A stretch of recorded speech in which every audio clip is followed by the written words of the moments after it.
பொதுவாகவே அதிகமாக படித்தவங்களுக்கு தனக்கு எல்லாம் தெரியும் அப்படின்ற ஒரு விதமான ஆணவம் இருக்கும்.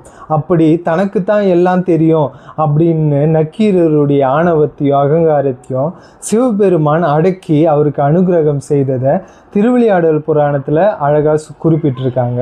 நம்ம மக்களுக்கு அப்பர், சுந்தரர், அருணகிரியாரெல்லாம் சமீப காலமாக தான் தெரியும்.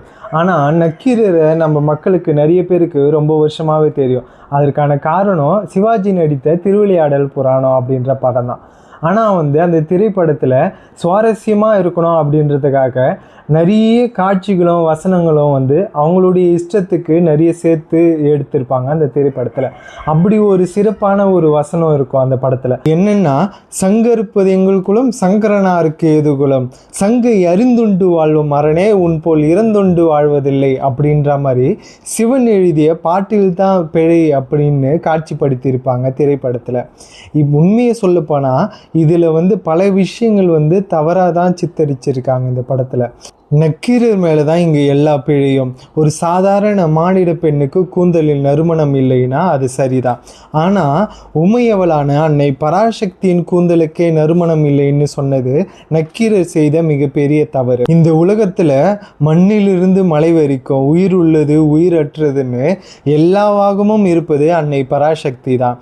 சாதாரண பூவாகவும் பூவில் உள்ள நறுமணமாகவும் இருப்பதும் அன்னை பராசக்தி தான். அப்படி இருக்கும்போது கைலாயத்தில் இருக்கிற எல்லா மலர்களும் அன்னை பராசக்தியின் கூந்தலுடைய நறுமணம் தங்களுக்கு வேணும்னு நித்தமும் தவம் இருப்பதாக சிவபெருமானை இந்த திருவிளையாடல் புராணத்தில் கூறியிருக்காரு. ஆனால் தனக்குத்தான் எல்லாம் தெரியும் அப்படின்ற ஆணவத்தில் இந்த நக்கீரருக்கு இது எதையுமே புரிஞ்சிக்க முடியல. அதனால தான் சிவபெருமான் தன்னுடைய கோபத்தினாலேயே நக்கீரரை சுட்டெரித்தார். அதன் பிறகு பாண்டிய மன்னனுக்காகவும் தமிழுக்காகவும் அவரை உயிர்ப்பித்து அனுகிரகம் செய்தார். பக்தி தான் எல்லாமே. பக்தி இல்லாமல் ஞானம் கிடைக்காது. பக்தி செலுத்தும் போது தான் ஞானம் கிடைக்கும். எல்லாருமே இறைவன் மேலே பக்தி செலுத்துங்க. இதே போல் நிறைய நிகழ்வுகளை, நிறைய விஷயங்களை நம்ம தொடர்ந்து சிந்திக்கலாம். நன்றி, வணக்கம்.